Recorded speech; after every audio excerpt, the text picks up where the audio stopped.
ប្រមាណប៉ុណ្ណាគ្នាថ្ងៃនេះអេដមីនបានមកហាងនំចឹងណាឥឡូវនេះអេដមីនចូលទៅក្នុងចាឥឡូវនេះអេដមីនវ៉ាវខូនសត្វក្រមហើយមានម្សៅអីចឹងណាឥឡូវនេះអេដមីនដើរមករកក្រមនិយាយថាក្រមនេះឡើងស្អាតតែម្ដងអេដមីនគ្រាន់តែចូលមកគឺចង់បានរបស់មកហាងមកហើយយងឃើញគេផាត់មានកន្លែងផាត់ពណ៌មានកន្លែងគូចាំអីចឹងណាឥឡូវនេះយកមកនេះម្ដងមើល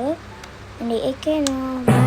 អត់នេះសិតផ្លេកពេញដៃវិញមែនទេអូឡាគ្នា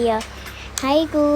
យងមើលអាហ្នឹងគឺមានតុក្កតាពីលើនឹងទីឡើងជឿតែម្ដងគឺដៃយងប្រលេងចឹងណាឥឡូវនេះយើងមកមើលជាមួយនឹងក្រែមវ៉ាវក្រែមនឹងស្អាតតែម្ដងដើរមើលឈរមិនតែមានដើរមើលនឹងឈរដើរមើលនឹងដើរមើលមួយណានេះបងប្អូនអ្នកគ្នាអើយបើគុណសុទ្ធតែរបស់ស្អាតយ៉ាងនេះមានទឹកអប់លាបពណ៌មានប្រេងស្វាយខៀវទៀតដើរមកកន្លែងណាក៏ជួបសត្វនេះអត់ដែរកន្លែងគេលក់មេអេបឥឡូវយើងដើរមកឃើញ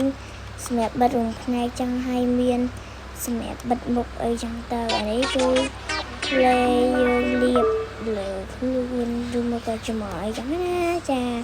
នេះមកបិទមុខអូនមកនេះគឺមានណាំសក់វ៉ាវគឺមានរូបផ្លែភីងលីសារស់ទីរ